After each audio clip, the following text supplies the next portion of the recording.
बघा असे मस्तपैकी नजारे आहेत ह्या जिजी साहेब लोखंडी सस्पेन्शन ब्रिजचे. आणि मस्त झुलतो. आणि ह्याच ब्रिजवरून आपण आता नागेश्वर मंदिराकडे जाणार आहोत ह्याच ब्रिजचा वापर करून. खळखळणारी नदी, दगडी पायऱ्या आहेत इकडे.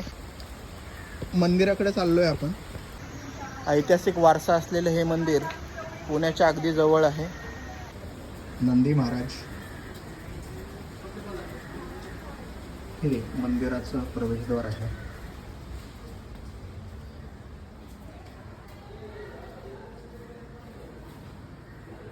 अतिशय पुरातन प्राचीन असं मंदिर आहे.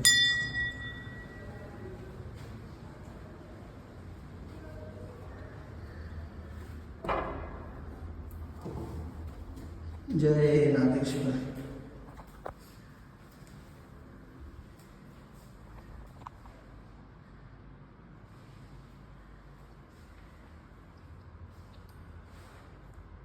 जुनं दगडी स्थापत्यकलेत बांधलेलं हे मंदिर आहे.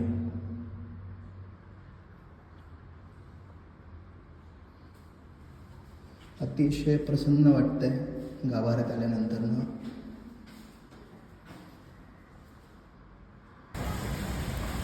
कासव आहे इथल्या कुंडामध्ये. तर मंदिर परिसरातच नागेश्वरांच्या इथे एक गोमुख आहे. त्या गोमुखातून सतत एक पाण्याची धार लागलेली असते, पाणी येत असतं आणि हे कुंड तयार झालं त्या पाण्यातून. मगाशी जे आपण कुंड बघितलं पलीकडं ज्याच्यामध्ये कासव वगैरे होतं, त्याच कुंडातलं पाणी तिकडनं ह्या गोमुखातून पण बाहेर येतं आहे. नागेश्वर मंदिराच्या बाजूने हा असा ओढा वाहतोय आणि पावसाळ्यामध्ये याला असं थोडं धबधब्याचं स्वरूप येतं. खळखळणाऱ्या पाण्यामुळे निसर्गामध्ये असा पाण्याचा आणि ह्याचा नाद असा सगळीकडं मंदिर परिसरामध्ये पसरलेला असतो. हे मंदिर शिवकालीन असून अतिशय असं याचं ऐतिहासिक प्राचीन महत्त्व आहे.